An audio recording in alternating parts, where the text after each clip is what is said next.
اعوذ باللہ السمیع العلیم من الشیطان الرجیم من حمزہ ونفخہ ونفثہ۔ سورہ بقرہ کی 3 نمبر اور 4 نمبر آیت کی تفسیر چل رہی ہے۔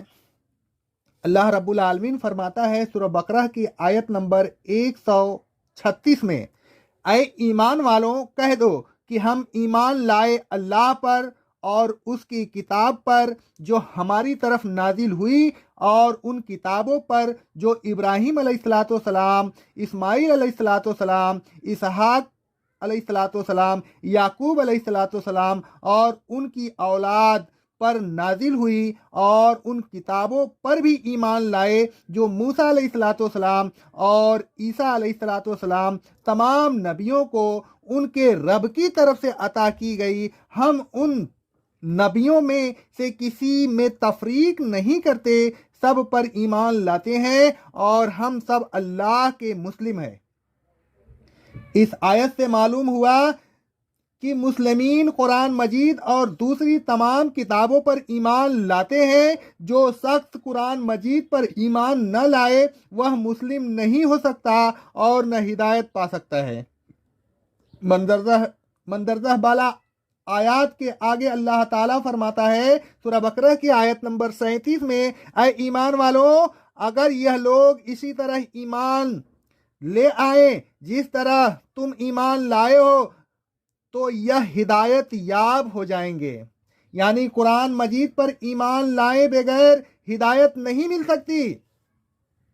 متقی یعنی اللہ تعالیٰ سے ڈرنے والے کی چھٹی صفت یہ ہے کہ وہ آخرت پر ایمان لاتے ہیں۔ آخرت پر ایمان گویا سزا و جزا، حساب و کتاب پر یقین کرنا ہے۔ اگر کسی شخص کو یہ یقین ہی نہ ہو کہ اس کے اعمال کا حساب ہوگا اور برے اعمال کی سزا میں اسے دوزخ کا عذاب چکھنا ہوگا، تو پھر وہ بے خوف ہو جائے گا۔ برے کاموں سے روکنے والی چیز یعنی ڈر ہی جب نہیں رہے گا تو پھر وہ جو چاہے کرے گا۔ سزا و جزا اور حساب و کتاب پر ایمان ہی وہ چیز ہے جو انسان کو بے راہ روی سے باز رکھتی ہے۔ لہذا آخرت یعنی سزا و جزا پر یقین ایمان کا بہت ہی اہم جڑ ہے۔ ہماری موجودہ زندگی دنیا ہے، موت کے بعد ہمیں قیامت کے دن دوبارہ زندہ کیا جائے گا۔ اس زندگی کا نام آخرت ہے، اور در حقیقت اصل زندگی وہی ہے، اس لیے کہ وہ زندگی باقی رہنے والی ہے اور دنیا کی زندگی فانی ہے۔ اللہ رب العالمین فرماتا ہے سورہ العنکبوت کی آیت نمبر 64 میں، بے شک دار آخرت کی زندگی ہی حقیقت میں زندگی ہے۔ آخرت پر ایمان لانے کا ذکر قرآن مجید میں بار بار آیا ہے۔ اللہ تعالیٰ نے اس پر بار بار زور دیا ہے اور انسانوں کو توجہ دلائی ہے۔ اللہ تعالیٰ فرماتا ہے سورہ النمل کی آیت نمبر 1 تا لے کر 5 تک، تاسین یہ قرآن اور روشن کتاب کی آیتیں ہیں۔ مومنین کے لیے یہ کتاب ہدایت اور خوشخبری دینے والی ہے، یعنی ان لوگوں کے لیے جو نماز قائم کرتے ہیں، زکوٰۃ ادا کرتے ہیں اور آخرت پر یقین رکھتے ہیں۔ اور بے شک جو لوگ آخرت پر ایمان نہیں لاتے ان کے اعمال کو ہم ان کے لیے زینت دے دی ہے، لہذا وہ بھٹک رہے ہیں۔ یہی لوگ ہیں جن کے لیے برا عذاب ہے، اور یہی لوگ آخرت میں نقصان اٹھانے والے ہیں۔ آگے اللہ رب العالمین فرماتا ہے سورہ اللقمان کی آیت نمبر 1 سے لے کر 5 تک، الف لام میم، یہ حکمت والی کتاب کی آیتیں ہیں۔ یہ کتاب نیکی کرنے والوں کے لیے ہدایت اور رحمت ہے، یعنی ان لوگوں کے لیے جو نماز قائم کرتے ہیں، زکوٰۃ دیتے ہیں اور آخرت پر یقین رکھتے ہیں۔ یہی لوگ اپنے رب کی طرف سے آئی ہوئی ہدایت پر قائم ہیں اور یہی لوگ نجات پانے والے ہیں۔ آگے اللہ رب العالمین فرماتا ہے سورہ سبا کی آیت نمبر 8 میں، بات یہ ہے کہ جو لوگ آخرت پر ایمان نہیں لاتے وہ عذاب میں گرفتار ہوں گے اور دنیا میں پرلے درجے کی گمراہی میں مبتلا ہیں۔ آگے اللہ رب العالمین فرماتا ہے سورہ بنی اسرائیل کی آیت نمبر 10 میں، بے شک جو لوگ آخرت پر ایمان نہیں لاتے ہم نے ان کے لیے دردناک عذاب تیار کر رکھا ہے۔ مندرجہ بالا آیات سے معلوم ہوا کہ جو لوگ آخرت پر ایمان نہیں لاتے ان کو اپنے برے اعمال بھی اچھے معلوم ہوتے ہیں۔ آخرت پر ایمان نہ لانے والے بڑے زبردست گمراہی میں جا پڑے ہیں۔ ایسے لوگوں کے لیے آخرت میں دردناک عذاب ہے۔ آیات زیر تفسیر میں اللہ تعالیٰ نے متقین کی 6 بنیادی صفات کا ذکر فرمایا ہے۔ متقیوں میں ان کے علاوہ اور بھی بہت سی صفات ہوتی ہیں جن کا ذکر اللہ تعالیٰ نے مختلف مقامات پر فرمایا ہے۔ مثلا اللہ تعالیٰ فرماتا ہے سورہ مائدہ کی آیت نمبر 8 میں، کسی قوم کی دشمنی تمہیں اس بات پر آمادہ نہ کرے کہ تم اس قوم کے ساتھ انصاف نہ کرو، انصاف ہی کرو، یہی تقوی کے قریب ہے۔ آگے اللہ رب العالمین فرماتا ہے سورہ اعراف کی آیت نمبر 201 میں، بے شک جو لوگ تقوی شعار ہوتے ہیں ان کی حالت یہ ہوتی ہے کہ جب ان کے دل میں شیطان کی طرف سے کوئی وسوسہ پیدا ہوتا ہے تو فوراً ہوشیار ہو جاتے ہیں اور ان کی آنکھیں کھل جاتی ہیں۔ آگے اللہ رب العالمین فرماتا ہے سورہ آل عمران کی آیت نمبر 186 میں، اگر تم صبر و استقامت اختیار کرو اور تقوی سے کام لو تو یہ بڑی ہمت و عزمیت کے کام ہے۔ آگے اللہ رب العالمین فرماتا ہے سورہ توبہ کی آیت نمبر 119 میں، اے ایمان والو اللہ سے ڈرو، یعنی تقوی اختیار کرو اور سچوں کے ساتھ رہو۔ آگے اللہ رب العالمین فرماتا ہے سورہ الاحزاب کی آیت نمبر 7 میں، اے ایمان والوں اللہ سے ڈرو اور سچی اور مستحکم بات کہو۔ آگے اللہ رب العالمین فرماتا ہے سورہ الزمر کی آیت نمبر 33 میں، جو شخص سچی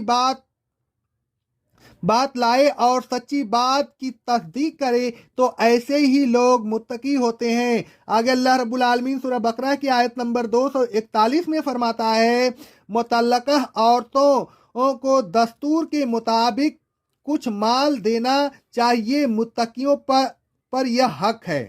آگے اللہ رب العالمین فرماتا ہے آل عمران کی آیت نمبر 76 میں، جو شخص اپنے عہد کو پورا کرے اور تقوی اختیار کرے تو بے شک اللہ متقیوں سے محبت کرتا ہے۔ اللہ رب العالمین فرماتا ہے سورہ الجاذیات کی آیت نمبر 15 تا 19 میں، بے شک متقی باغوں اور چشموں میں زندگی گزاریں گے، جو کچھ ان کا رب انہیں دے گا وہ اسے لیتے رہیں گے، بے شک وہ اس سے پہلے دنیا میں نیکیاں کیا کرتے تھے، رات کو کم سوتے تھے اور اوقات سحر میں مغفرت مانگا کرتے تھے، ان کے اموال میں شامل اور نادار کا حق ہوتا ہے۔ اللہ تعالیٰ فرماتا ہے سورہ بقرہ کی آیت نمبر 177 میں، نیکی یہی نہیں کہ تم مشرق یا مغرب کی طرف منہ کر لو، بلکہ اصل نیکی تو یہ ہے کہ اللہ پر، یوم آخرت پر، فرشتوں پر، کتابوں پر اور نبیوں پر ایمان لاؤ، اور مال کی محبت ہوتے ہوئے اسے اقربا، یتیم، مسکین، مسافر اور مانگنے والے اور غلاموں کے آزاد کرنے میں خرچ کرے، نماز قائم کرے، زکوٰۃ ادا کرے، جب عہد کرے تو اسے پورا کرے، سختی اور تکلیف اور جنگ کے وقت صبر و استقامت سے کام لے۔ یہی لوگ ہیں جنہوں نے سچ کو سچ کر دکھایا اور یہی لوگ متقی ہیں۔ آگے اللہ رب العالمین فرماتا ہے سورہ آل عمران کی آیت نمبر 133 سے لے کر 135 تک، اپنے رب کی مغفرت اور جنت کی طرف جلدی آؤ، وہ جنت جس کا عرض آسمانوں اور زمین کے برابر ہے، جو متقیوں کے لیے تیار کی گئی ہے، یعنی ان لوگوں کے لیے جو تنگی میں بھی خرچ کرتے ہیں اور خوشحالی میں بھی جو خرچ کرتے ہیں، جو غصہ کو پی جاتے ہیں اور لوگوں کو معاف کر دیا کرتے ہیں، یہ نیکیاں ہیں اور اللہ نیکیاں کرنے والوں سے محبت کرتا ہے۔ اور وہ لوگ کہ جب کبھی کوئی بے حیائی کا کام کر بیٹھتے ہیں یا اپنی جانوں پر ظلم کر بیٹھتے ہیں، یعنی کسی بڑی گناہ کے مرتکب ہو جاتے ہیں، تو فوراً اللہ کو یاد کرتے ہیں اور اپنے گناہوں کی معافی مانگتے ہیں، اور اللہ کے علاوہ گناہوں کو معاف کر بھی کون سکتا ہے؟ اور پھر وہ لوگ جان بوجھ کر اس گناہ پر جسے انہوں نے کیا تھا اصرار نہیں کرتے۔ مندرجہ بالا آیات سے معلوم ہوا کہ متقی یعنی اللہ تعالیٰ سے ڈرنے والوں میں مندرجہ ذیل صفات ہوتی ہیں، جیسا کہ غیب پر ایمان لانا، یعنی بغیر دیکھے اللہ تعالیٰ اور رسول صلی اللہ علیہ وسلم کی باتوں پر ایمان لانا، نماز قائم کرنا، اللہ تعالیٰ کے دیے ہوئے مال میں سے خرچ کرنا یعنی زکوٰۃ اور دوسری دارے اسباب ادا کرنا، رشتہ داروں، یتیموں اور مسکینوں، مسافروں، مانگنے والوں اور غلاموں کے آزاد کرنے میں اپنا مال خرچ کرنا، اس کتاب پر ایمان لانا جو رسول صلی اللہ علیہ وسلم پر نازل ہوئی، ان کتابوں پر ایمان لانا جو پہلے انبیاء پر نازل ہوئی، قیامت پر ایمان لانا، انصاف کرنا، اگر شیطان کی طرف سے دل میں کوئی وسوسہ پیدا ہو تو فوراً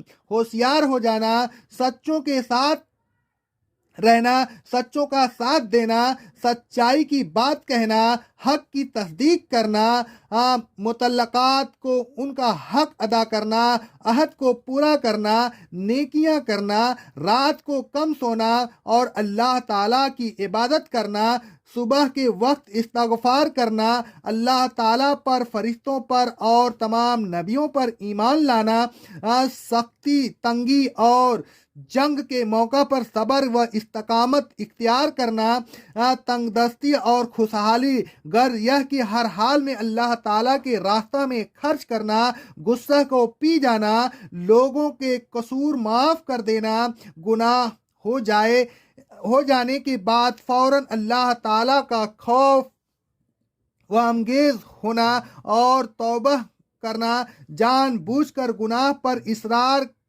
نہ کرنا یعنی دوبارہ گناہ نہ کرنا، متقیوں کی یہ صفات ہیں جو قرآن مجید میں بیان کیے گئے ہیں۔ اگر کسی میں یہ صفات پیدا نہیں ہوتی ہے تو اس کے معنی یہ ہوں گے کہ وہ ابھی متقی نہیں ہوا، اور جس شخص میں ان صفات میں سے بعض صفات پیدا نہیں ہوئے تو گویا اس کے دل میں ابھی کامل تقوی پیدا نہیں ہوئی۔ متقی بننے کے لیے ہر مسلم کو ان صفات سے متصف ہونے کی ضرورت ہے۔ ہر مسلم کو صحیح تبلیغ کرنی چاہیے کہ یہ صفات اس میں پیدا ہو جائے تاکہ وہ منزل مقصود تک پہنچ جائے۔ قرآن مجید متقی لوگوں کو سیدھے راستہ پر چلا کر منزل مقصود پر پہنچا دیتا ہے۔ ایسے لوگ بتوفیق الہی سیدھے راستہ پر گامزن ہوتے ہیں اور منزل مقصود تک پہنچ جاتے ہیں۔ اللہ تعالیٰ ہم کو قرآن مجید اور نبی صلی اللہ علیہ وسلم کی سنت پر چلنے کی توفیق عطا فرمائے، اور بڑے بڑے گناہوں سے لے کے چھوٹوں گناہوں سے ہمیں بچنے کی توفیق عطا فرمائے۔ اقول قولی ھذا، استغفر اللہ استغفر اللہ استغفر اللہ۔